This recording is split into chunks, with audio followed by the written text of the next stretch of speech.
মান বাআসানা মিন মারকাদিনা, তখন মুমিনরা অথবা ফেরেশতারা বলবে হাযা মা ওয়া'দার রহমান, এটাই তো দয়াময় রহমানের সেই ওয়াদা, সেই প্রতিশ্রুতি। আল্লাহ তাআলাও বলেন ইযা ওয়াকাআতিল ওয়াকিআ লাইসা লিওয়াকাআতিহা কাযিবা, এই কিয়ামত সংগঠিত হবেই, এটা কখনো মিথ্যা হবে না, অবশ্যই হবে। আল হাক্কাতু মাল হাক্কা, মহাসত্য তথা কিয়ামত হবেই। আপনি কি জানেন সেই মহাসত্য কি?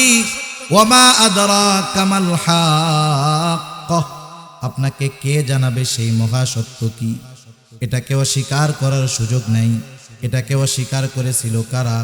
কাযযাবাত সামুদ ওয়া আদুম বিল কারিআ, এই আদ সামুদ গোত্র এরা কিয়ামতকে অস্বীকার করেছিল। আল্লাহ তাআলা এই কারণে একটা গোত্রকে বিকট আওয়াজ দিয়ে আল্লাহ শেষ করে দিয়েছে, আর একটা গোত্রকে আল্লাহ প্রচণ্ড ঝড়ো আবহাওয়া ঠান্ডা বাতাস দিয়ে শেষ করে দিয়েছে। এই মহাসত্য প্রতিষ্ঠিত হবেই, বারবার আল্লাহ তাআলা জানায়া দিচ্ছে। কোরআনুল কারীমে আল্লাহ তাআলা ওয়াদা দিছে এই দিবসের, এটা সেই দিবস। শুধু তাই না, এই দিবসের কথা আরে নামাজে প্রত্যেক রাকাতে তোমাদেরকে স্মরণ করা দেওয়া হয়।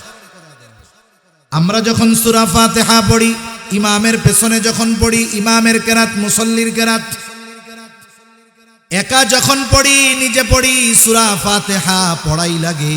ইমাম পড়ুক আর নিজে যখন পড়ি, নিজে পড়ি। সূরা ফাতিহার মধ্যে বলি মালিকি ইয়াউমিদ্দিন, বিচার দিবসের মালিক কে? একটু জোরে বলেন। স্মরণ করা দিয়েছে আল্লাহ, বান্দা শোনো, দুনিয়ায় তো আসো, যাই করো না কেন সব কিছুর কিন্তু বিচার হবে ওই কিয়ামতের দিবসে, এবং ওই দিবসের একচ্ছত্র আধিপত্য হবে আমি আল্লাহ। বিভিন্নভাবে স্মরণ করা দেওয়া হয়েছে, ওরাও ওই কথা বলবে, মুমিনরা অথবা ফেরেশতারা। হাযা মা ওয়া'দার রহমান, এটা হলো দয়াময়ের সেই প্রতিশ্রুতি দিবস, যেই দিবসের ওয়াদা তিনি দিয়েছেন। তিনি শুধু ওয়াদা দিয়েছেন তা নয়, ওয়াসাদাকাল মুরসালুন, এই দিবসের সত্যায়ন দুনিয়ায় সব নবী রাসূলরা করেছে। নবী রাসূলরা করে গেছে, নবীজির নায়েব যারা, নায়েবে রাসূল যারা, তারাও করতেছে। কোরআনের কথাগুলো উম্মতের মাঝে পৌঁছায়া দিয়া বলতেছে, ভাইরা সাবধান, দুনিয়ার হায়াতটা বড় ছোট, হয়তোবা আগামী দিন সূর্যোদয় আমাদের নসিবে নাও হইতে পারে। চোখ দুইটা বন্ধ হলেই কিন্তু মূলত কিয়ামত ছোটটা শুরু হয়ে যাবে। ছোটটা যার ভালো হবে, আনন্দময় হবে, বড়টাও তার জন্য আসান হবে। ওই যে আল্লাহর ঘোষণা, নবীদের সত্যায়ন, ওয়ারিসে নবীরা আমাদের কাছে কথাগুলো পৌঁছায়া দেওয়ার পরেও আমরা সতর্ক হই না, সচেষ্ট হই না, আমলের মধ্যে পরিবর্তন আনি না। মনে করি আরো তো কিছুদিন বাইচা থাকবো, বুড়া হইলে ভালো হয়ে যাব। এই চিন্তাই মূলত আমাদেরকে কিয়ামতের ব্যাপারে গাফেল বানায়া দিচ্ছে। কিয়ামতের ব্যাপারে উদাসীনতা, এটা জাহান্নামে যাওয়ার কারণ। জাহান্নামে যাওয়ার কারণ এইটা। আল্লাহ তাআলা কোরআনুল কারীমের মধ্যে আরেক জায়গায় জান্নাতি আর জাহান্নামীদের মধ্যে কথাবার্তা আছে, দুই দলের মধ্যে কথাবার্তা হবে। এখন জান্নাতীরা জিজ্ঞাসা করতেছে, মা সালাকাকুম ফি সাকর, কোন জিনিস তোমাদেরকে জাহান্নামে আনলো? এখন তারা জাহান্নামে যাওয়ার কারণগুলো বলতেছে। কি বলে? লাম নাকু মিনাল মুসাল্লিন, আমরা মুসল্লি ছিলাম না। ওয়ালাম নাকু নুতঈমুল মিসকিন, মিসকিনদের খানা খাওয়াইতাম না। ওয়া কুন্না নাখুযু মাআল খায়িদিন, অনর্থক অহেতুক কথাবার্তায় যারা লিপ্ত থাকতো তাদের সাথে গিয়ে আমরাও বসতাম। ওয়া কুন্না নুকাযযিবু বিয়াউমিদ্দিন, আমরা কিয়ামতের দিবসের ব্যাপারে অবিশ্বাসী ছিলাম। কোন কোন মুফাসসির বলেন বিষয়টা দুই ভাবে হতে পারে। একটা হলো একেবারে বিশ্বাসই করতাম যে কিয়ামত বলে কিছু নাই, ওর তো আর ছাড় নাই, অনন্তকাল জাহান্নাম। আরেক দল হতে পারে বিশ্বাস করতো ঠিক, কিন্তু উদাসীন ছিল। কিয়ামতের ব্যাপারে বিশ্বাস করতো যে হবে, কিন্তু ও ব্যাপারে কোনো চেত বেদ নেই, চিন্তা ভাবনা নেই। এরাও দীর্ঘকাল জাহান্নামে থাকে। তাহলে চিন্তা করে দেখেন, ওই কঠিন মুসিবতের দিন মানুষেরা যখন উঠবে, প্রচন্ড রকমের ভীত সন্ত্রস্ত হয়ে যাবে, বিক্ষিপ্ত পঙ্গপালের ন্যায় ছুটতে থাকবে। আল্লাহ তাআলা সেই কথাই বলেন, ইয়াউমা ইয়াকুনুন নাসু কাল ফারাশিল মাবথুস। বিক্ষিপ্ত পঙ্গপালের ন্যায় মানুষ ছুটতে থাকবে। হাসরের ময়দানে সবাই উঠে দৌড়াবে। একদিন অবস্থা কি? বলবে হায় রে, কি হচ্ছে এগুলো? আল্লাহ তাআলা সূরা জিলজালের মধ্যে বলেন, যখন জমিন তার মধ্যে অবস্থিত সব ভারী জিনিসগুলো উদ্গীরণ করে দিবে। মুফাসসিরিনে কেরাম বলেন, এটা হতে পারে মানুষের দেহ, লাশ হতে পারে। দুনিয়ার জমিনের নিচে সেই খনিজ পদার্থগুলো, স্বর্ণের খনি, যা দামি দামি জিনিস আছে, উদ্গীরণ করে দিবে। মানুষ দেখবে আর কি বলবে, ওয়াকালাল ইনসানু মা লাহা। হায় রে, এগুলো কি? এগুলোর জন্যই তো দুনিয়া শেষ করলাম, এগুলোর জন্যই তো আমরা দুনিয়ায় মারামারি হানাহানি করলাম, আর আখিরাতের জন্য কিছুই সঞ্চয় করার সুযোগ পাইলাম না। মানুষেরা বিক্ষিপ্ত পঙ্গপালের ন্যায় ছুটতে থাকবে। ওই দিবসের আর এক নাম হলো ইয়াউমুল হাসর, একত্রিতকরণ দিবস। ওই দিবসের এক নাম হলো ইয়াউমুল জাযা, প্রতিদান দিবস। এগুলো সব কিয়ামতের দিবসের নাম। প্রতিদান দিবস কেন? আল্লাহ তাআলা কোরআনুল কারীমের মধ্যে বলেন, ওয়া ইন্নামা তুওয়াফাউনা উজুরাকুম ইয়াউমাল কিয়ামাহ ফামান যুহজিহা আনিন নারি ওয়া উদখিলাল জান্নাতা ফাকাদ ফাজ। আল্লাহ তাআলা বলেন, কিয়ামতের দিন মানুষকে তার কর্মের পূর্ণ প্রতিদান দেওয়া হবে। তার মানে কিয়ামতের দিন মানুষ দুনিয়ায় যেই আমল করেছে, যেই কর্ম করেছে, দুনিয়ার আমলের পূর্ণ প্রতিদান দেওয়া হবে কিয়ামতে। সেজন্য মনে রাখতে হবে, দুনিয়ায় যে যত ভালো কাজ করুক না কেন, ভালো কাজের কিছু প্রতিদান হয়তো দুনিয়ায় পায়, কিন্তু পূর্ণ প্রতিদান পায় না। পূর্ণ প্রতিদান দিবেন আল্লাহ কিয়ামতে। দুনিয়ায় যে যত পাপের কাজ করুক, যত অন্যায় জুলুম অবিচার করুক না কেন, দুনিয়াতে তার পাপের পূর্ণ প্রতিদান তাকে দেওয়া হয় না। হয়তো মাঝে মধ্যে হালকা পাতলা দেওয়া হয়, কিন্তু পাপের পূর্ণ প্রতিদান দেওয়া হবে কিয়ামতের দিন। আল্লাহ তাআলা বলেন, সেই দিন যাকে আগুন থেকে বাঁচানো হবে তথা জাহান্নাম থেকে বাঁচায়া জান্নাতে প্রবেশ করানো হবে। আল্লাহ তাআলা বলেন, ফাকাদ ফাজ, সেই হয়ে যাবে সফলকাম। আল্লাহ তাআলা বলেন, খাফিদাতুর রাফিয়া, ওই দিন কেউ সম্মানিত হবে, উঁচু হবে, আর কেউ অসম্মানিত হবে, একেবারে নিচু হয়ে যাবে। ওই দিবসটা সেই দিবস। ওই দিবসের এক নাম হলো ইয়াউমুল হাসর, একত্রিতকরণ দিবস। সব মানুষ বিক্ষিপ্ত পঙ্গপালের ন্যায় ছুটে এক জায়গায় একত্রিত হবে, জমা হয়ে যাবে। আমরা গ্রামে আগে দেখছি ছোটবেলায়, এখন তো কারেন্ট আছে, মাঝে মধ্যে দেখা যায় যেই সব অঞ্চলে কৃষি কাজ হয় বেশি, ধান টান হয় বেশি, দেখবেন যখন ওই সময় ধানের সিজনে, ফসলের সিজনে কোথাও যদি কোনো লাইট জ্বালানো হয়, লাইট বলেন তো কি হয় তখন? আলো দেখা চারদিক দিয়া পোক একেবারে উড়াই সেই জায়গায় জমা হয়। ওই দিন কিয়ামতের দিন সবাইকে আল্লাহ তাআলা এক জায়গায় একত্রিত করবে। মুফাসসিরিনে কেরাম বলেন, জায়গাটা হবে কোথায়? ওই যে ইসরায়েলিরা যেই সব এলাকায় এখন বোমা মারতেছে, ওই জায়গায় শাম, ওখানে কিয়ামত হবে।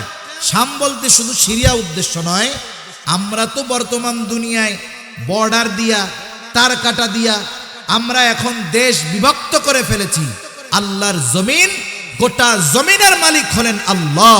এই জমিনকে বিভক্ত করেছি আমরা, সীমানার কাঁটাতার বেড়া দিয়ে অপর মুমিনকে জালেমের হাতে মাজলুম হওয়ার জন্য তুলে দিয়েছি আমরা, ঠিক কিনা বলেন? আজকে যদি গোটা দুনিয়ায় ওই সীমানার কাঁটাতারের বেড়া না থাকতো, তাহলে আমরা গিয়েও তাদের সাহায্য করতে পারতাম, তারাও বিপদে হিজরত করে বাঁচতে পারতো, ঠিক কিনা বলেন? আল্লাহ তাআলা সবাইকে ওইরকম একত্রিত করবে এক জায়গায়, ইয়াউমুল হাসর, একত্রিতকরণ দিবস। সেই দিন কি হবে? অবস্থা এত ভয়াবহ হবে।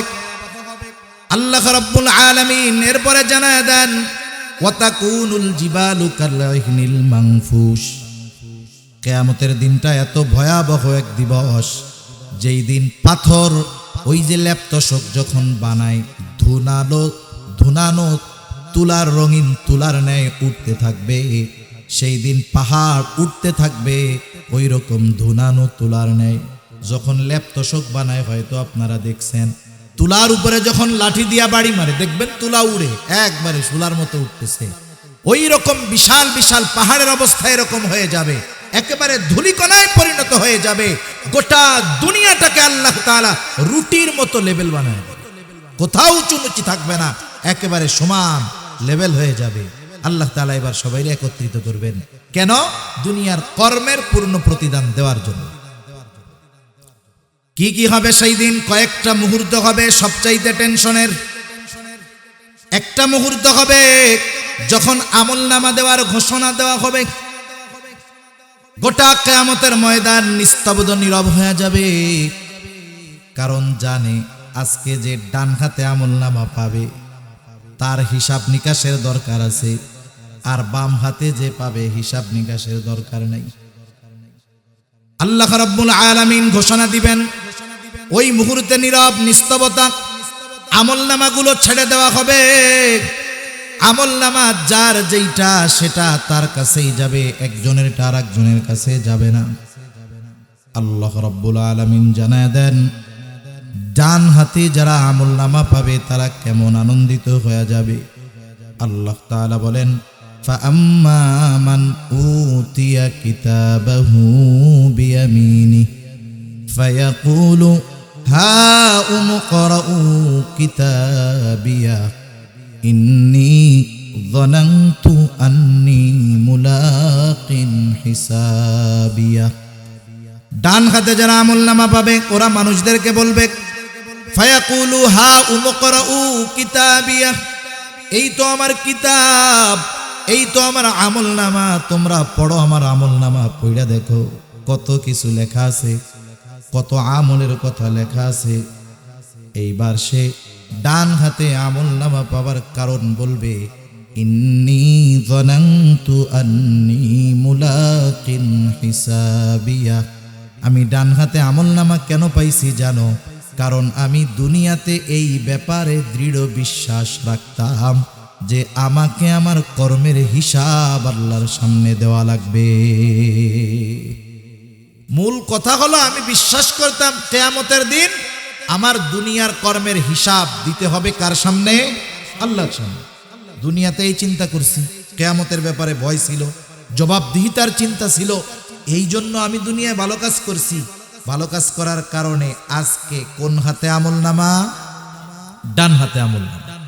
ডান হাতে আমলনামা পাবার দ্বারা মূলত নিশ্চিত হবে যে এ অনন্তকাল জাহান্নামী না, নিশ্চিত হয়ে যাবে যে সে অনন্তকাল জাহান্নামী না, জান্নাতে যাবে, এটা সুনিশ্চিত হবে। আরেক দল বাম হাতে আমলনামা পাবে। কোরআনুল কারীমে আল্লাহ তাআলা জানায় দেন, সামনে দিয়ে দেওয়া হবে না, পেছন দিয়ে দেওয়া হবে। কেমনে? বাম হাতটাকে বুক চিরে পেছন দিকে নেওয়া হবে, এরপরে তার হাতের মধ্যে আমলনামা দিয়ে দেওয়া হবে। আমলনামা পেয়ে সে কি বলবে? আল্লাহ তাআলা বলেন, ওয়া আম্মা মান উতিয়া কিতাবাহু বিশিমালি ফায়াকুলু ইয়া লাইতানি লাম উতা কিতাবিয়া ওয়ালাম আদরি মা হিসাবিয়া ইয়া লাইতাহা কানাতিল কাদিয়া। বাম হাতে আমলনামা পাবার পরে বলবে, হায় দুর্ভোগ, লাম উতা কিতাবিয়া, আমি যদি এই কিতাব, আমি যদি এই আমলনামা না পাইতাম কতই না ভালো হতো। ওয়ালাম আদরি মা হিসাবিয়া, আমি যদি আমার এই হিসাবটা না জানতাম কতই না ভালো হতো। ইয়া লাইতাহা কানাতিল কাদিয়া, এর আগে যদি আমার চূড়ান্তভাবে মৃত্যু হয়ে যাইত, অর্থাৎ ওই প্রথম মৃত্যুটাই যদি আমাকে পুরোপুরি নিশ্চিহ্ন করে দিত কতই না ভালো হতো। আফসোস করবে ঠিক, কিন্তু সেই দিন করার কিছু থাকবে না। এই কিয়ামতের জন্য দুনিয়ায় থাকতেই প্রস্তুতি নিতে হয়। ওই দিন যেন আমলনামা বাম হাতে না যায়, ডান হাতে আসে, এই জন্য প্রস্তুতি নিতে হয়। দুনিয়ায় মরার পরে নিলে হয় না। আমাদের অবস্থাটা হলো কি জানেন? অধিকাংশ মানুষের ক্ষেত্রে ও দুনিয়ায় থাকতে অপরাধ গোনা পাপাচার যা করে করুক, ও পাপ টাপ কইরা মরে, এরপরে ওর পোলা পান আত্মীয় স্বজন চিন্তা করে মিলাদ টিলাদ দিয়া ওনার একটু জান্নাতে পৌঁছাইয়া দেই। এত সহজ নাকি? আমি যদি দুনিয়ায় ভালো কাজ না করি, ভালো আমল না করি, আমার অবস্থা টাইট হয়ে যাবে, মৃত্যু থেকেই শুরু হয়ে যাবে আফসোস।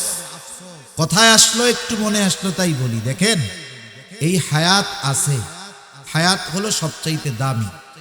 মানুষের কিছু স্টেপ আছে, মঞ্জিল আছে। শুরুর মঞ্জিল ধরেন যদি, সেটা হলো রূহের জগৎ। শেষ মঞ্জিল দুনিয়া অথবা জান্নাত।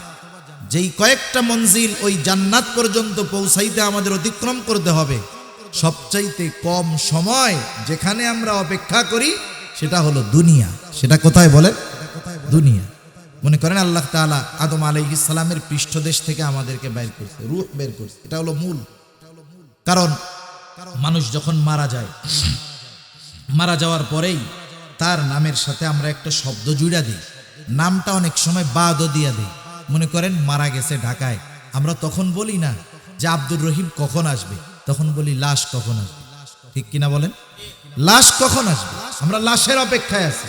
লাশ আসলেই জানাজা হবে, লাশ দাফন হবে, লাশ কাফন হবে, নাম সাথে সাথেই শেষ।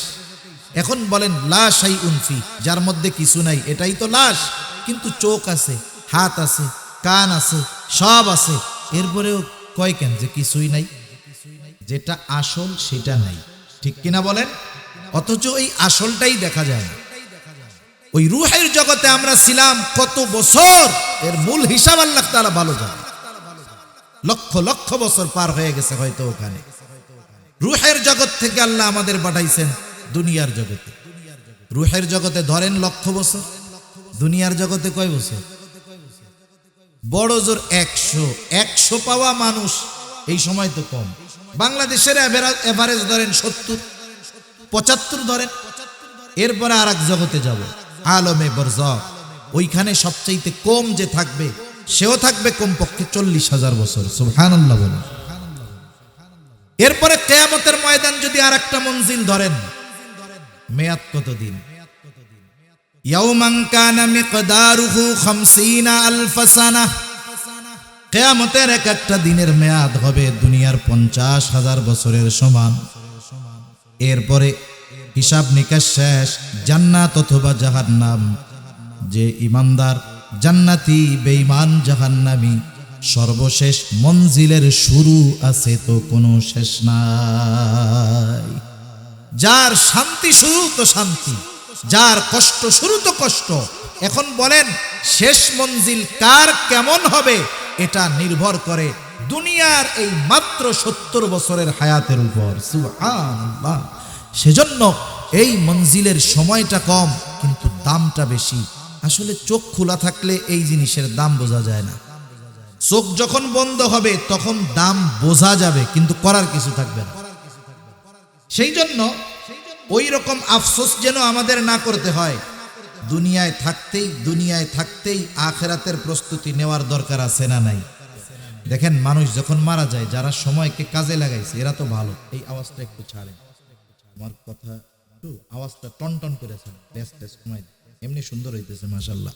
একটু ভলিউম বাড়াইলে ভালো হবে, কষ্ট কম হবে আর কি। আমার এনাদের তো সাউন্ড সিস্টেমও ভালো, টাঙ্গাইলের সবচেয়ে বড় ভালো মাইক মনে হয়, আওয়াজ অনেক ভালো হইতেছে, একটু ভলিউম বাড়াইলেই হবে। দেখেন মানুষ যখন মারা যায়, যারা ভালো কাজ করে না এরা মরার পর আফসোস করে। ওরা আফসোস করে কিছু কথা বলে, কিন্তু সে কথা যে গোসল করায় সেও শোনে না, যে জানাজা করায় সেও শোনে না, কিন্তু ও বলে। কি বলে? আল্লাহ রাব্বুল আলামিন জানায় দেন কি বলে? যে দুনিয়ার হায়াতটাকে কাজে লাগাইলো না, সে তখন বলে ফায়াকুলা রব্বি লাউলা আখরতানি ইলা আজালিন করিব। আফসোস করে বলে, আরে যদি আমাদেরকে একটু সময় সুযোগ দেওয়া হইতো, আবার একটু যদি হায়াত দেওয়া হইতো, আল্লাহ আবার যদি আর একটু দুনিয়ায় যাওয়ার সুযোগ দেওয়া হইতো, কি করতো? ওরাই বলবে ফাআসসাদদাকা ওয়া আকুম মিনাস সালিহিন। আমরা সম্পদ থেকে দান সাদকা করতাম, নেক কাজ কইরা সৎকর্মশীলদের অন্তর্ভুক্ত হয়ে যাইতাম। যদি একটু সুযোগ আবার দুনিয়ায় যাওয়ার দেওয়া হইতো, ওই মানুষটা ওই সময় দুনিয়ার এই হায়াতের মূল্য বুঝবে, কিন্তু তার করার কিছু থাকবে না। সেজন্য ওই জিনিস যার জন্য মানুষ মরার পরে আফসোস করে, সেটা তো আলহামদুলিল্লাহ আমাদের কাছে এখন আছে। হায়াতটা আছে না, এখন যদি কাজে না লাগাই, আখেরাতের পাথেও যদি সংগ্রহ না করি, এটা বোকা। নবীজি বলেন, তোমরা তো ভাবো চালাক, যে অল্প দিনে টাকা পয়সা ধন দৌলত উপার্জন করছে, এর তোমরা ভাবো মনে হয় খুব চালাক। আসলে ও চালাক না। চালাক হলো কে? চালাক হলো সে যে অল্প দিনের দুনিয়ারে কাজে লাগাইয়া অনন্তকালের জান্নাতের মালিক হয়ে যায়। সুবহানাল্লাহ। ওই দিন আমাদের আমলনামা আমাদের কাছে পৌঁছায়া দিবেন আল্লাহ। ডান হাতে আমলনামা পাইলে সফল, বাম হাতে আমলনামা পাইলে সে চূড়ান্ত পর্যায়ের ব্যর্থ। যেই সময়গুলোতে হাসরের ময়দানে মানুষেরা সবচাইতে চিন্তিত থাকবে, এর একটা সময় হলো এটা। এরপরে আল্লাহ তাআলানিল মানফুস ফাআম্মা মান ফাকুলাত মাওয়াজিনু ফাহুয়া ফি ঈশাতির রাদিয়া। আর একটা সময় মানুষ সবচাইতে চিন্তিত থাকবে, ভীত থাকবে। কোন সময়? যখন তার আমলকে ওজন দেওয়া হবে। আমার আপনার আমল ওজন দেওয়া হবে, গণনা করা হবে না, কত বড় তাও দেখা হবে না, ওজন দেওয়া হবে। আল্লাহ তাআলা ওজনের জন্য পরিমাপক দাড়িপাল্লার ব্যবস্থা করবেন। আল্লাহ সুবহানাহু ওয়া তাআলা জানায় দেন, ওয়া নাযাউল মাওয়াজিনাল কিসত লিয়াউমিল কিয়ামাতি ফালা তুযলামু নাফসুন শাইআ وإن كان مثقال حبة من خردل أتينا بها وكفى بنا حاسبين। আল্লাহ তাআলা বলেন, আমি কিয়ামতের দিন ন্যায় বিচারের পরিমাপক প্রতিষ্ঠা করব। কিয়ামতের দিন ন্যায় বিচারের আদালত প্রতিষ্ঠা করব। এমন বিচারালয়, এমন পরিমাপক, ফালা তুযলামু নাফসুন শাইআ। ওই দিন কারো প্রতি ন্যূনতম কোনো জুলুম করা হবে না, অবিচার করা হবে না। বরং দুনিয়াতে কেউ যদি সরিষা দানা পরিমাণ কোনো আমল করে থাকে, আল্লাহ তাআলা বলেন ওই আমলটাকেও আমি আল্লাহ হাজির করব। হাজির করা হবে, আল্লাহ হিসাব নেবেন, ওজন করবেন। আল্লাহ তাআলা কেমন সূক্ষ্মদর্শী। হযরত লোকমান নাম শুনছেন না? হযরত লোকমানের, হযরত লোকমান। কেউ কেউ বলেন উনি নবী ছিলেন, কেউ বলেন নবী না, কিন্তু অধিকাংশ মুফাসসিরিন কেরামের মত উনি নবী ছিলেন না, তবে একজন প্রজ্ঞাবান ব্যক্তি ছিলেন। যাই হোক, ওই আল্লাহর বান্দা হযরত লোকমান আলাইহিস সালাম, উনি ওনার সন্তানদের কিছু উপদেশ দিয়েছেন, খুব গুরুত্বপূর্ণ উপদেশ, যেগুলো আল্লাহ তাআলা তার কাছে এত পছন্দনীয় হয়েছে। হযরত লোকমানের নামে একটা সূরা নাজিল করে হযরত লোকমান তার সন্তানদের যেই উপদেশগুলো দিছে, ওই উপদেশগুলো আল্লাহ তাআলা ওই জায়গায় আমাদের জন্য নাজিল করেছেন। সুবহানাল্লাহ। হযরত লোকমান তার সন্তানদের ওয়াজ করার সময় একটা ওয়াজ করছে, হলো এইটা, ইয়া বুনাইয়া ইন্নাহা ইন তাকু মিসকালা হাববাতিন মিন খারদালিন ফাতাকুন ফি সখরা আও ফিস সামাওয়াতি আও ফিল আরদি ইয়াতি বিহাল্লাহ। বলতেছে, হ্যাঁ আমার সন্তান, শোনো, তোমার ওই আমলটা সেটা নেক আমল হোক আর বদ আমল হোক।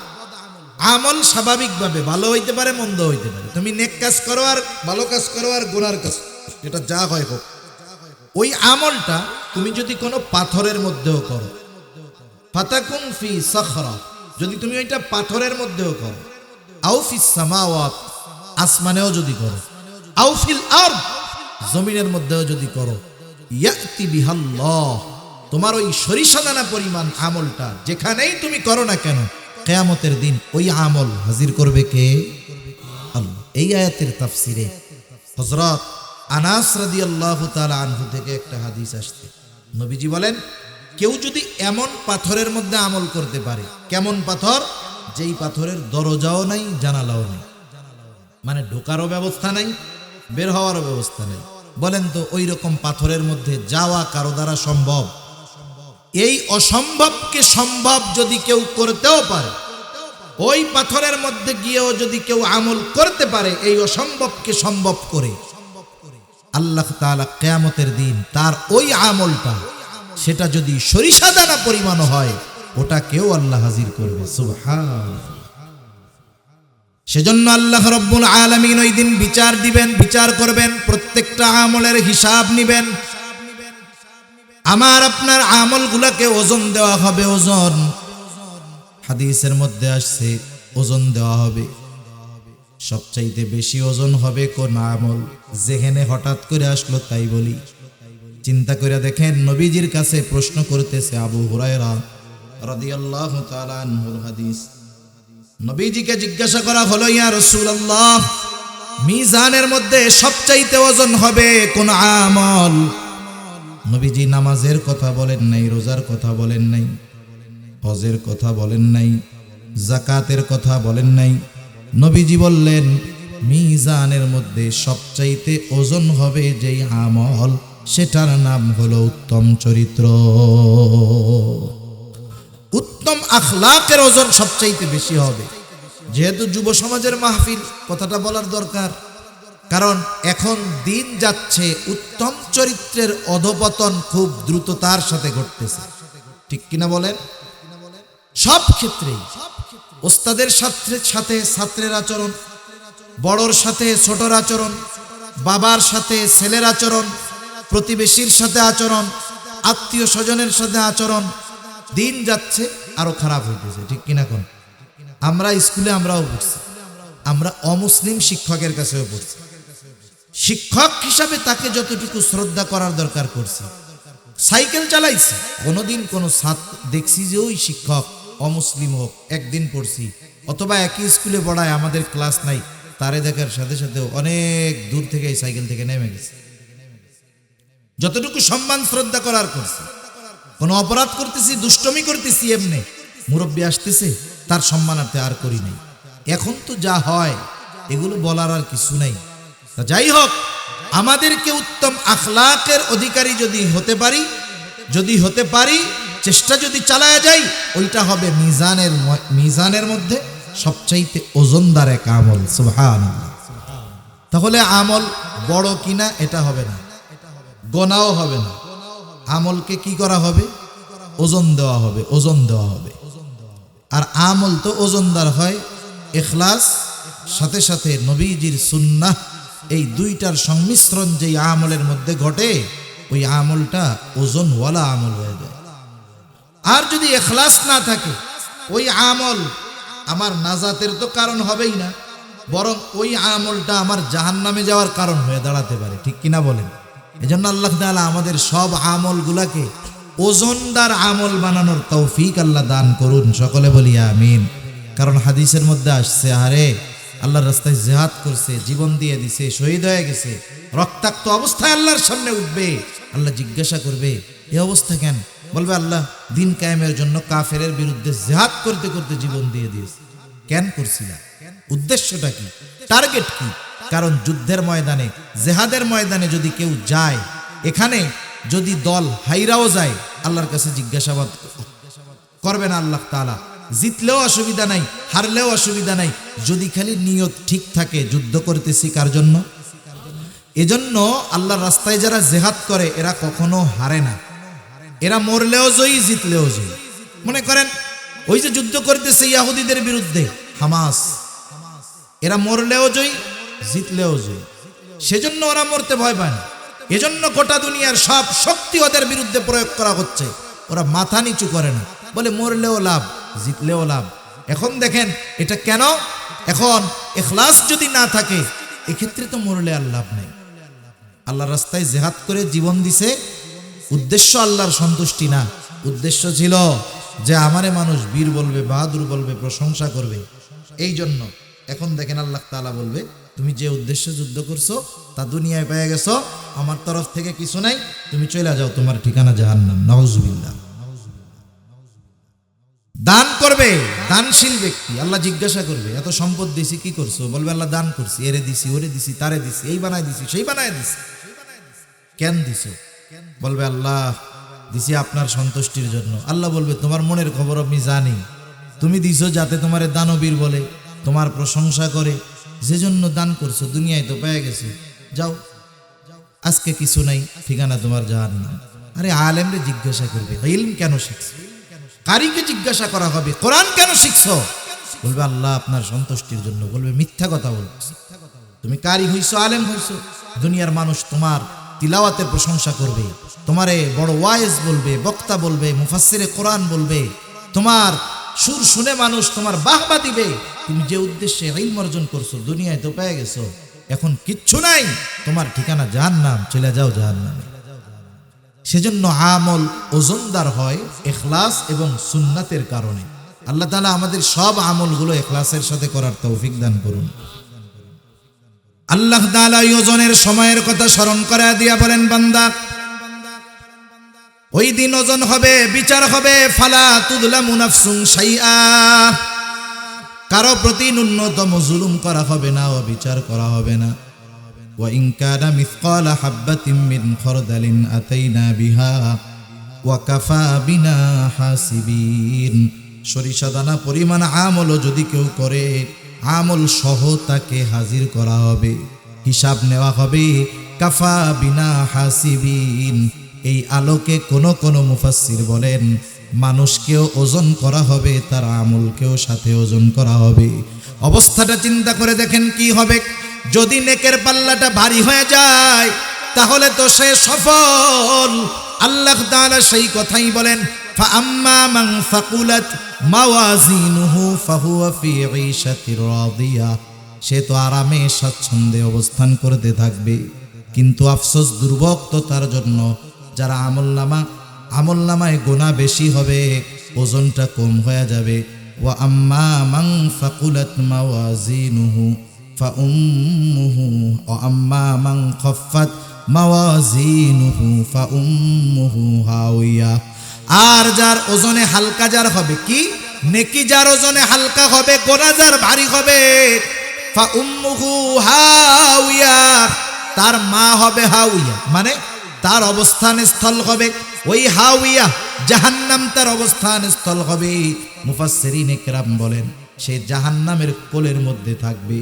ওই যে সন্তানকে যেমন মা কোলের মধ্যে জড়ায় রাখে, ওই রকম ভাবে যার ওজন হালকা হবে, নেক কম হবে, ও ওই রকম জাহান্নামের কোলের মধ্যে অবস্থান করবে। এজন্য আমাদের এই হিসাব করার দরকার, হিসাবের মুখোমুখি হওয়ার আগে হিসাব করার দরকার। এজন্য বুজুর্গানে দ্বীন আমাদেরকে কিছু সবক দেন, পরামর্শ দেন, জীবনের সাথে একটা হিসাব করার জন্য, মুহাসাবা করার জন্য। নিজের সাথে নিজে যদি প্রতিদিন আমরা হিসাব করি তাহলে ওই হিসাবের দিন, ওজনের দিন ধরা পড়তে হবে না। কেমনে নিজের সাথে নিজে হিসাব করব? দেখবেন বড় বড় বাজার যেগুলো আছে, বাজার, বড় বাজারের মধ্যে বড় ব্যবসায়ী বাড়িতে আসার 1 ঘন্টা আগে দোকান বন্ধ করে দেয়। 1 ঘন্টা দোকানের মধ্যে বৈশা সে মজা করে না, কি করে? সারা দিনের একটা হিসাব কিতাব করে। যে যেই ব্যবসা করে ওই ব্যবসার লাভ লসের ব্যাপারে তার অভিজ্ঞতা আছে। মনে করেন একজন সিমেন্টের ব্যবসা করে অথবা একজন চাউলের ব্যবসা করে, বলেন তো 1 লক্ষ টাকা বিক্রয় হলে কত টাকা লাভ হয়? ওই সিমেন্টের ব্যবসায়ী আর চাউলের ব্যবসায়ীর জানা আছে না নাই? চাউলের ব্যবসায়ী হিসাব করছে যে আমার 1 লাখ টাকায় 15,000 লাভ হয়েছে। দোকানদার যারা এরা হিসাব করে সাধারণত বিক্রয়, বাকি আর ক্রয়, এই 3 হিসাব বেশি করে। এখন বিক্রয় হয়েছে 1 লাখ, লাভ আছে কত? 15,000, তাই না? এখন দেখে বাকির খাতায় গেছে 20,000। বলেন তো আজকে লাভ পকেটে আছে নাকি আসল থেকে আরো 5,000 গেছে? সারাদিনের হিসাব করার পরে যে হিসাবী ব্যবসায়ী ও এইবার ওর কর্মচারীদেরকে বলবে, শোনো, এই যে 20,000 বাকি গেছে, এই 20,000 আগামীকাল থেকে আমার বিক্রয় কম হোক, অসুবিধা নেই। আমার বাপেও যদি বাকি চায় আগামীকাল থেকে দিবা না। আমার 80,000 সেল হোক তাও লাগবে না, আমার 50,000 হোক, আমার 7,000 7,500 নগদ লাভ থাকলেই হইল। কারণ বাকির নাম ফাঁকি। যে অবস্থা, এ টাকা কবে উঠবে আল্লাহ জানে।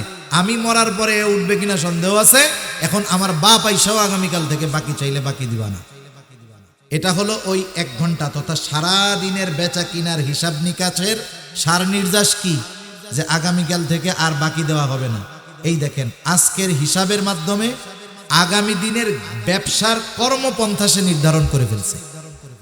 এ হলো প্রকৃত ব্যবসায়ী। আর দেখবেন যেই ব্যবসায়ীর হিসাব নিকাশ নাই, খোলে যখন মন চায় শাটার নামায় আবার চলে আসে। ও যত পুঁজি নিয়ে ব্যবসা করুক না কেন, বেহিসাবি হওয়ার কারণে এক সময় কোটি টাকার পুঁজিও তার ফুরায়া যায়। কারণ কোনো প্ল্যানিং নাই তো, হিসাব নাই তো।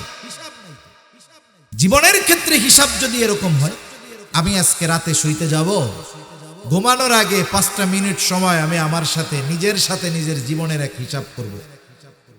যে হায় রে, আজকে সারাদিনে কয়টা ভালো কাজ করলাম, সারাদিনে কয়টা মন্দ কাজ করলাম, কয়টা কবিরা গুনাহ করলাম, কয়টা ভালো কাজ করলাম।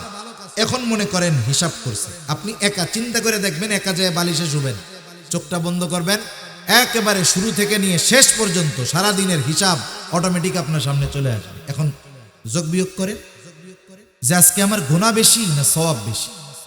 মানুষ যখন একাকী থাকে, সে যেই বিষয়ের চিন্তা দিয়ে ওই একাকিত্বকে শুরু করে, ওই বিষয়ের চিন্তা তার মধ্যে বাকি সময় কাজ করে। যেমন আমাদের সময় এখন আমরা কি করি, অধিকাংশ মানুষ, যুবক মানুষরা বিশেষ করে, যাদের পরিবার পরিজন আছে, পোলাপান আছে, তোর টাইম নাই। অন্যান্য যারা আছে ওলামা একরাম, এদের টাইম কম, কিন্তু যুবক মানুষ, ওর কাজ কাম নাই তো। ও যখন শোয়ার আগে মোবাইলটা হাতে নেয়, এবার হাতে নিয়ে দেখা শুরু করে ফেসবুক দেখতে দেখতে দেখতে দেখতে দেখতে শয়তান ওকে মোহগ্রস্ত কইরা যে গোনা দিয়ে শুরু করে আস্তে আস্তে তার চাইতে বড় গোনার দিকে নিয়ে যায়। দেখা যাবে ওর হুঁশ নাই, এমন ভাবে চলতেছে ওর খবর হয় কোন সময়, ফজরের আজান যখন হয় তখন। এখন ঘুম আসে, মোবাইলের চার্জ ফুরায় গেছে। এই যে দেখেন শয়তান টিভি, বহুত আমল করছস, এখন একটু ঘুমা, আজান দিবে, তাহাজ্জুদের টাইম হবে, আর ওর ঘুম আসবে তখন। এটাই বাস্তবতা। অবস্থা এমনই চলতেছে। কিন্তু কেউ যদি রাতে শোয়ার পরে একটু এই হিসাবটা করে, হারে আজকে রাতটা তো শেষ রাত হইতে পারে, একটু হিসাব করি সারাদিন কি ভালো কাজ করলাম, 5টা মিনিট 10টা মিনিট হুজুর তো বলল। দেখবেন যদি ও দেখে যে হিসাবের পরে সওয়াব বেশি গুনাহ কম, ওর মধ্যে একটা উৎফুল্ল ভাব কাজ করবে। ও চেষ্টা করবে আগামী দিন থেকে আমি ভালো কাজটা আরো বাড়াবো। আর যদি ওই চিন্তা করে, হারে রাত্রে তো মইরা যেতে পারি, হিসাব করি, যদি দেখে যে গুনাহ বেশি, হয়তো ওই আল্লাহর বান্দা তাওবা করবে। এ তো আর মানুষ দেখানো তাওবা হবে না, একা একই নিজের বিছানার মধ্যে শুয়ে আল্লাহরে বলবে, আল্লাহ মরে তো যাইতেও পারি, কতজন মারা যায় চলে যায়, আল্লাহ আমার গুনাহগুলো মাফ করে দেন, আগামীকাল থেকে আমি আর গুনাহ করব না, আমারে আপনি তৌফিক দেন। এখন মনে করেন ও তো কথাটা বলছে, দুনিয়ার মানুষ কেউ নাই, ওর কথা ও শুনছে, ফেরেশতারা সাথেরগুলা শুনছে, আর কে শুনছে? দেখেন এই হিসাবের পরে সে আগামী দিনের কর্মপন্থা নির্ধারণ করতে পারছে, তাওবা করছে। হতে পারে এটাই জীবনের শেষ তাওবা, ওই রাতটাও হতে পারে তার শেষ রাত। এখন হতে পারে এই তাওবার কারণে সে আগামী দিন জান্নাতীদের তালিকায় নাম নিয়া এরপরে তার দুনিয়ার সফর শেষ হবে, আখিরাতের সফর শুরু হবে। ঠিক কিনা বলেন? এজন্য আমরা যদি মিজানে আমাদের সওয়াবকে, নেক কর্মগুলাকে ওজন বানাতে চাই, ইখলাস তো লাগবে, ওগুলা তো আছে, সাথে সাথে আমাদের জীবনের হিসাব করতে হবে। আমাদের করা যাবে না ইনশাআল্লাহ। দেখেন কার কোন সময় কি হয় বলা যায় না। হাদিসের মধ্যে এক জালেমের ঘটনা আসছে, তার নাম হলো কিফিল। একবার দুইবার না, নবীজি বারবার সাহাবীদের সামনে এই জালেম কিফিলের কথা বলছে। কিফিলের ব্যাপারে নবীজি বলেন, কিফিল হলো এমন এক পাপী, কোন কাজ নাই, মানে কোন পাপ নাই সে করে নাই, এমন কোন পাপ নাই যেটা কিফিল করে নাই। সব পাপ কাজ যেহেতু করে, একেবারে পাপের অলরাউন্ডার। এখন সে পাপ কাজগুলোর মধ্যে একটা কাজ ছিল, সে মানুষের সুদের উপরে টাকা দিত। এরকম আল্লাহর বান্দা আছে না? নাই তো আপনাদের এদিকে? হ্যাঁ, এটা হলো এমন এক পাপ, যেই পাপ মনে হয় বাংলাদেশের মাটি ঘুরলেও পাওয়া যাবে। সুদ। এখন এক দরিদ্র মহিলা, বিধবা মহিলা তার কাছে আসছে, বলতেছে কিফিল আমারে কিছু টাকা ধার দাও। জালেম কিফিল বলে হ্যাঁ টাকা ধার দিতে পারি, সুদের উপরে নাও। মহিলা বলে কিফিল আমি তো অসহায়, যদি সুদের টাকা দিতে পারতাম তাইলে তো আর তোমার কাছে টাকা চাওয়ার দরকার ছিল না। কিফিল তো সব ধরনের পাপে অভ্যস্ত। ওই মহিলা সুন্দরী বিধবা, জালেম কিফিলের মধ্যে কুমন্ত্রণা জাগ্রত হয়ে গেল। কিফিল বলল টাকা দিতে পারি, শর্ত আছে, লাভ না দাও, তবে যদি নির্দিষ্ট দিনে আমার সাথে গোপন অভিসারে লিপ্ত হও তাহলে টাকা ধার দেওয়া যেতে পারে। অভাবের তাড়নায় মানুষ ঈমান হারায় ফেলে। কাদাল ফাকিরু আইয়াকুনা কুফরা, দরিদ্রতা মানুষকে কুফরি পর্যন্ত পৌঁছায় দেয়। দরিদ্রতার কারণে মানুষ অনেক সময় পাপাচারে লিপ্ত হয়ে যায়। সমাজে যত পাপী দেখেন, সব পাপী যে শখে পাপ করে তা নয়। অনেক পাপী আছে তার এই পাপের কারণ হলো তার অভাব। এজন্য সচ্ছল মানুষ যারা আছে সমাজের, এ বিষয়টা খেয়াল রাখার দরকার যে আমার কোনো প্রতিবেশী, আমার সমাজের কোনো মানুষ অসচ্ছলতার কারণে যেন পাপে জড়িয়ে না যায়, এটা দেখার দরকার আছে না নাই? আছে। কিয়ামতের দিন ওই আল্লাহ তাআলা বলবে আমি ক্ষুধার্ত ছিলাম, আমারে খাবার দাও নাই, আমি পিপাসিত ছিলাম, পানি দাও নাই, আমি বস্ত্রহীন ছিলাম, আমারে বস্ত্র দাও নাই। মানুষেরা বলবে আল্লাহ আপনার কি এগুলো লাগে নাকি? আল্লাহ তাআলা বলবে তোমার প্রতিবেশী অভুক্ত ছিল, তাকে তুমি পানি পান করাও নাই, তাকে করাইলে আমি পাইতাম। তাকে তুমি খাবার দাও নাই, তাকে খাওয়াইলে আমি পাইতাম। বস্ত্রহীন ছিল, শীতে কষ্ট করেছে, দাও নাই, তাকে দিলে আমি আল্লাহ পাইতাম। সুবহানাল্লাহ বলেন। এই জন্য যেহেতু যুবক ভাইয়েরা করছে, এর সাথে অনেক কর্মজীবী যুবক ভাইয়েরা আছে, প্রবাসী যুবক ভাইয়েরা আছে, আপনাদের কাছেও আমার বিশেষ করে এই একটা অনুরোধ থাকবে, একটা যুব সংগঠন শুধুমাত্র একটা মাহফিলের মধ্যেই সীমাবদ্ধ থাকলে হবে না, আমাদের সামাজিক কর্মকাণ্ডের মধ্যেও জড়িত হতে হবে, ঠিক কিনা বলেন? রাসূল সাল্লাল্লাহু আলাইহি ওয়াসাল্লামের সামাজিক কর্মকাণ্ডের জীবন যদি দেখেন, উনি সর্বোচ্চ সামাজিক ছিলেন। রাসূলুল্লাহ সাল্লাল্লাহু আলাইহি ওয়াসাল্লাম সমাজে অভাব দরিদ্রতার মধ্যে যারা ছিল তাদের সহযোগিতা করতেন। সেজন্য যুবক ভাইদের প্রতি অনুরোধ থাকবে, আপনাদের গ্রামে কমপক্ষে আপনারা খুঁজে খুঁজে দেখবেন যাদের এরকম অভাব আছে, অসচ্ছলতা আছে, মেয়েটার বিবাহ দিতে পারতেছে না, ছেলেটাকে দ্বীনি মাদ্রাসায় পড়াবে, শিক্ষা দিবে, পারতেছে না। যেহেতু আপনারা কর্মজীবী আছেন, প্রবাসী আছেন, আপনাদের ছোট ছোট সহযোগিতা ওই গরিবের বড় এক সহযোগিতায় পরিণত হবে, ঠিক কিনা বলে? আল্লাহ তাআলা উত্তম বিনিময় দিবে। খেদমতে খালক, মানুষের খেদমত, এটা বড় এক জিনিস, বড় এক জিনিস, যাতে আল্লাহ তাআলা অনেক খুশি হয়। তা জালেম কিফিল মহিলার কাছে যখন বলছে, দরিদ্রতার কারণে মহিলা অপারগতার কারণে স্বীকার করছে, বলে খা। নির্ধারিত দিনে জালেম কিফিল মহিলার কাছে হাজির। যখন সে তার কর্ম সম্পাদন করতে যাবে, একেবারে কাছে, মহিলা ভয়ে থরথর করে কাঁপতেছে। জালেম কিফিল বলে, মহিলা তুমি কান্না করো কেন, কাঁপো কেন? আমি কি তোমাকে জোর করেছি নাকি? তুমি তো শর্তে রাজি হয়েই টাকা নিয়েছ। মহিলা বলে, কিফিল আমি অভাবের কারণে তোমার সাথে এই কথার ব্যাপারে শিকার হয়েছি। ও কিফিল, আমি কোনোদিন এই পাপের সাথে জড়াই নাই, অভাবের কারণে আমার এই অবস্থা। আমার তো ভয় হয় তোমার সাথে এই গোপন অভিসারে লিপ্ত হওয়ার পর আমি যদি মারা যাই, আল্লাহ তাআলার সামনে আমি একজন জেনাকার হিসাবে আমাকে উপস্থিত হওয়া লাগবে। আমি আল্লাহর ভয়ে কান্না করতেছি, অন্য কোনো কারণে নয়। এতটুকু কথা জালেম কিফিলের কান দিয়ে পৌঁছিয়ে হৃদয়ে ছুঁয়ে গেছে। ও চিন্তা করতেছে, আরে মহিলা এখনো পাপ করে নাই, ইচ্ছা কইরাও করতে চায় নাই, এতেই ওর এই অবস্থা, আর আমি তো কোনো পাপ ছাড়ি নাই। হাদিসের মধ্যে আসছে 60 দিরহাম সে মহিলাকে দিয়েছিল।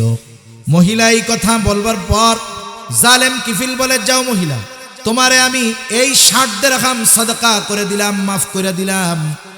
আর শুনে রাখো, আজকে থেকেও আমি প্রতিজ্ঞাবদ্ধ হইলাম, আমি আর কোনোদিন পাপের সাথে জড়াবো না। জালেম কিফিল তওবা করে বাড়ি চলে গেছে। ঘটনাক্রমে ওই রাত্রে সে মারা গেছে। জালেম কিফিল মারা গেছে। মানুষেরা খুশি হইছে যে জালেম মারা গেছে।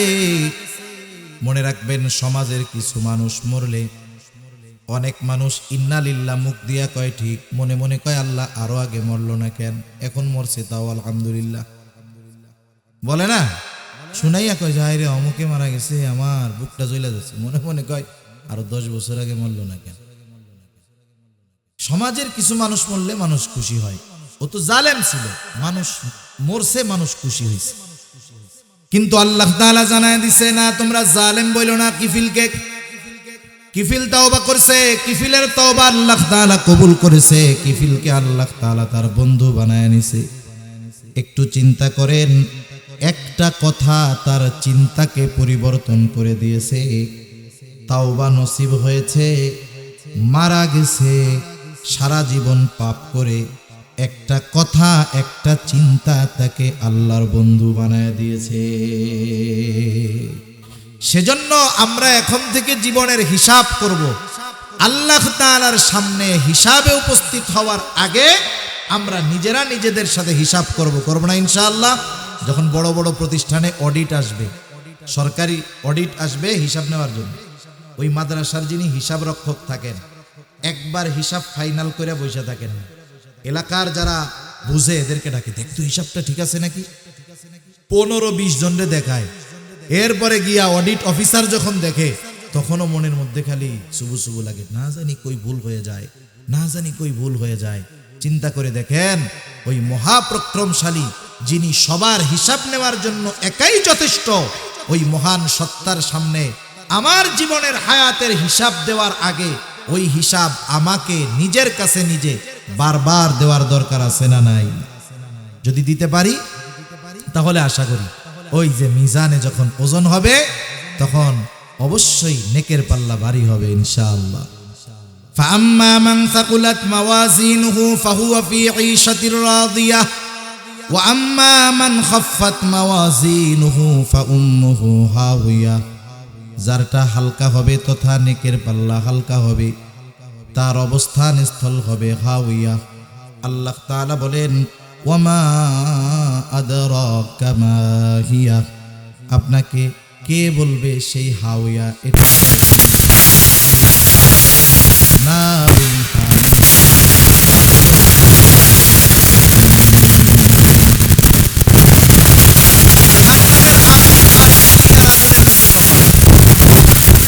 জাহান্নামের আগুন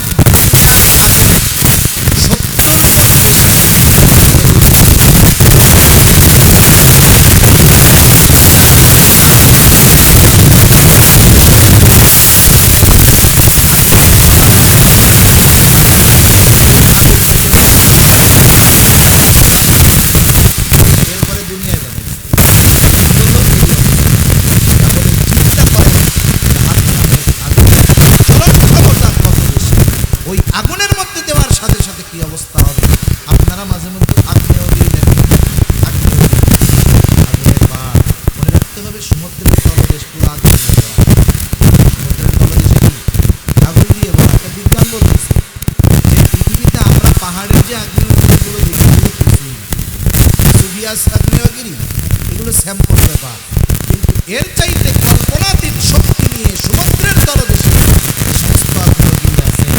দেখেন না, ওর মধ্যে ফালাই দিলে লোহা, মুহূর্তের মধ্যে তরল আগুন, তরল এগুলো দুনিয়ার আগুনের এই অবস্থা, তাইলে জাহান্নামের আগুনের অবস্থাটা কেমন হবে এটা একটু চিন্তা করে দেখেন। আর হাওয়া, এই আগুনের গর্তের মধ্যে এটা খুব গভীর হবে, উপর থেকে ফালায়া দিবে একেবারে তলদেশে যায় পৌঁছাতে হবে, ওখানে হবে এই ওজনে যাদের হালকা হবে, নেকের পাল্লা যাদের হালকা হবে তাদের এই পরিণতি, গুনার পাল্লা যাদের ভারী হবে তাদের হবে এই পরিণতি। এখন বলেন, আমরা যদি এই সূরাগুলার আলোকে, আসলে আরেকটা ব্যাপার হলো, এই যে কোরআনুল কারীমের শেষের দিকের সূরাগুলো, যেগুলো আমরা নামাজে পড়ি 15-20টা সূরা, এই সূরাগুলো কমপক্ষে ভালো মতো মুখস্থ করিয়া এগুলোর অনুবাদ জানা, ইমাম সাহেব ওলামায়ে কেরাম আছে এগুলোর একটু ব্যাখ্যা জানা। কারণ দেখেন, আপনি আমি যখন নামাজ পড়ি আর বুজুর্গানে দিন যখন নামাজ পড়ে, এদের নামাজের মধ্যে তফাৎ আছে। কেন তফাৎ হয়? ওনারা যখন সূরা ফাতিহা পড়ে বা কোনো সূরার আয়াত পড়ে, শব্দ পড়ে, প্রত্যেকটা শব্দ মুখে উচ্চারণের সাথে সাথে ওই শব্দের গোটা কথা জেহেনের মধ্যে চলে আসে। আল্লামা আনোয়ার শাহ কাশ্মীরি রহমাতুল্লাহি আলাইহি, নাম শুনছেন না আপনারা? উনি একবার একটা দেখলে 40 বছর মনে থাকতো। সুবহানাল্লাহ বলে, 40 বছর মনে থাকতো। উনি কিন্তু কোরআনে হাফেজ না, কিন্তু কোরআনের কোন জায়গা বাকি নাই যে ওনার মুখস্থ নেই। কথা বুঝতে পারছেন কেন এরকম হইতো? কারণ আমরা তো রিডিং করে যাইতেছি ধুমছে। রোজার মাসে আমরা চিন্তা করি কে কয় খতম দিতে পারলাম, বুঝি আর না বুঝি যা হয় হোক। কিন্তু উনি শুধু একটা শব্দ পড়তেন না, ওই শব্দের গভীরে ঢুকে যাইতেন।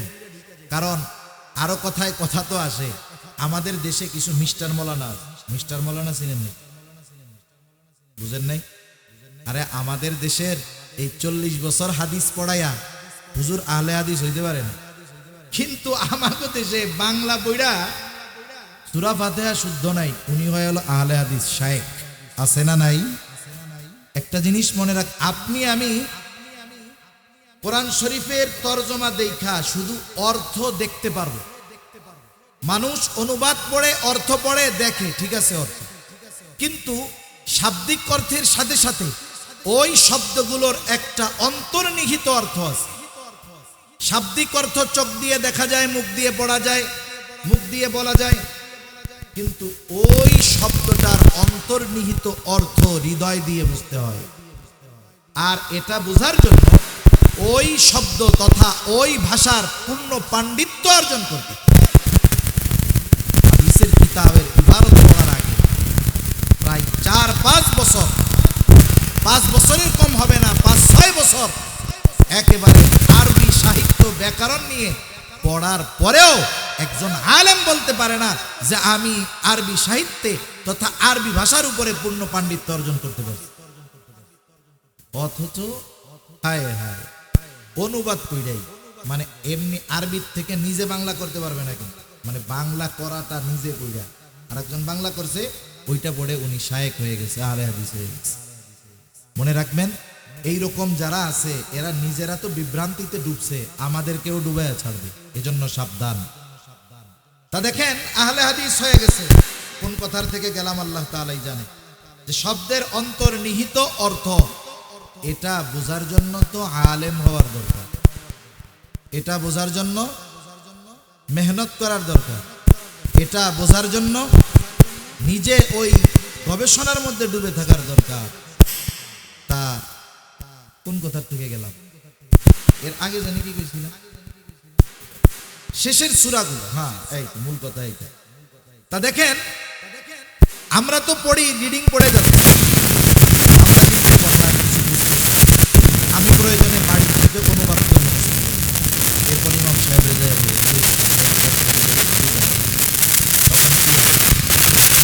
যায় ফাতিহাটা নামাজ পড়েন, আর সূরা ফাতিহা সহ অন্যান্য ছোট ছোট সূরাগুলো যখন আপনি অর্থ বুঝবেন, এর উলামায়ে কেরামের কাছ থেকে এরপরে আপনি ওই সূরাটা নামাজে পড়ে তখন আপনার কাছে আর ক্লান্তি লাগবে।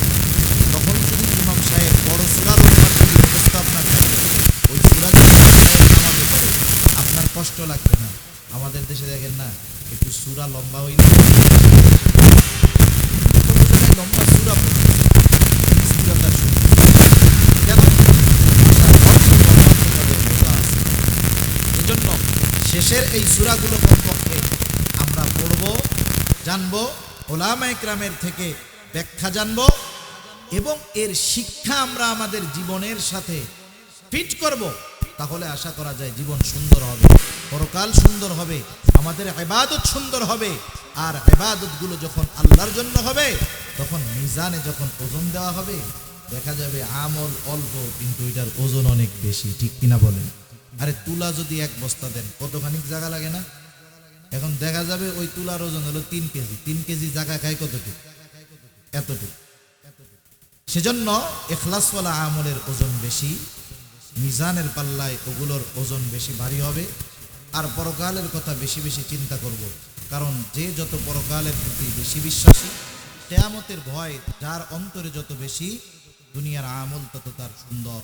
দুনিয়ার নিয়ম এটা, যার জবাবদিহিতা আছে, যেই জিনিসের জবাবদিহিতা আছে, দেখবেন অপরাধ যদি হয় সমাজে, যদি জবাবদিহিতা থাকে, সঠিক শাস্তি প্রয়োগ